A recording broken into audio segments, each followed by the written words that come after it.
Hey everybody, a lot of you guys know that I like to play the mandolin.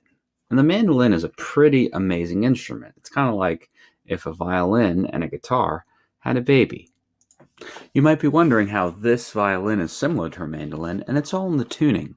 My violin currently doesn't have strings on it, but you see, it is exactly the same with the strings that we have. So we have a G and another G. They're the same, they're in unison. D, D, A, and E, E. And you play it with the same fingerings. The only difference is this has frets, whereas a violin is fretless. Well, you know me and how I like to go more and more into stringed instruments.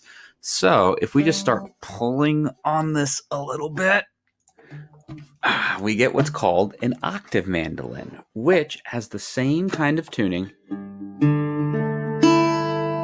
but is an octave lower. It's something that fits the same role in music as a guitar. You can do melody, chords. So it's a pretty cool instrument, the octave mandolin, and you see them looking like this. You see them in the same shape as that first mandolin I had. Hopefully this is working out okay as I keep on switching instruments randomly with the pop. Hopefully it's not looking too bad. So let me show you now my latest instrument. This would be called the Mandocello. This, just like how a mandolin, as if a guitar and a violin had a baby, this would be if a cello and a mandolin had a baby, or a guitar. It's a pretty beautiful instrument.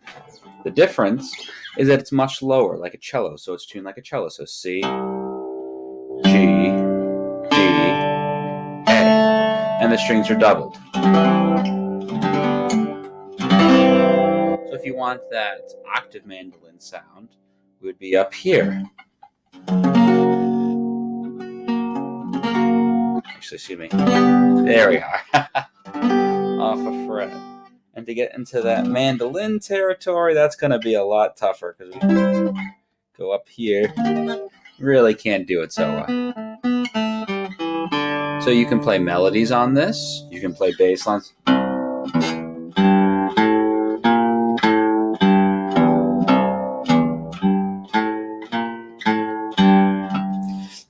So you have those kind of same functions. The difference, though, between this and a cello, you have the same tuning, is you are not using, if my bow will come out, a bow. I guess you could, but it would be weird. It actually sounds pretty cool, but you don't normally use a bow on this.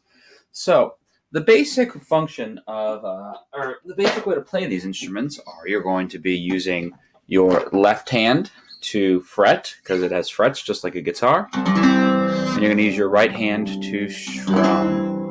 Now on this thing you can't be strumming too hard and crazy because it will just buzz, and it's a beast of an instrument. But I hope you guys enjoyed getting to look at the mandolin family. So I've shown you the standard mandolin, which is typically a melody and rhythmic instrument. You do something called the chop, which is really popular in bluegrass, plus playing the melody. And it's a great instrument.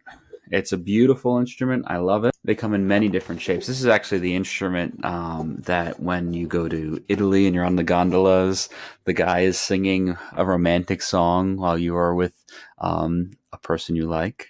I showed you the octave mandolin, which sometimes is known as a bouzouki as well, and it's going to be tuned slightly differently. This E will drop down to a D, and you hear that in a lot of Irish music. Speaking of Irish music, you often see the tenor banjo as well, which is going to be tuned exactly the same as the octave mandolin.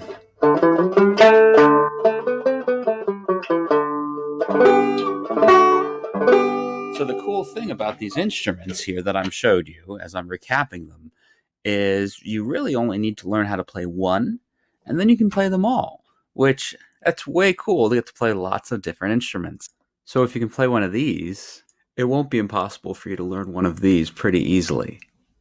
I hope you guys enjoyed this video. Let Mr. Pastina know if you want me to do some more. You can see back behind me, I've got a couple other instruments that I could happily show you sometime.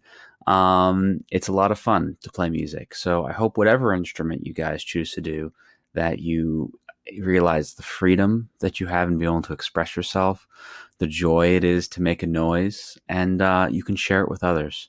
There's nothing more fun for me than when I go to my band music practice and work on music with my friends, or when I do it on Sunday mornings for my faith. So have a great day. Bye.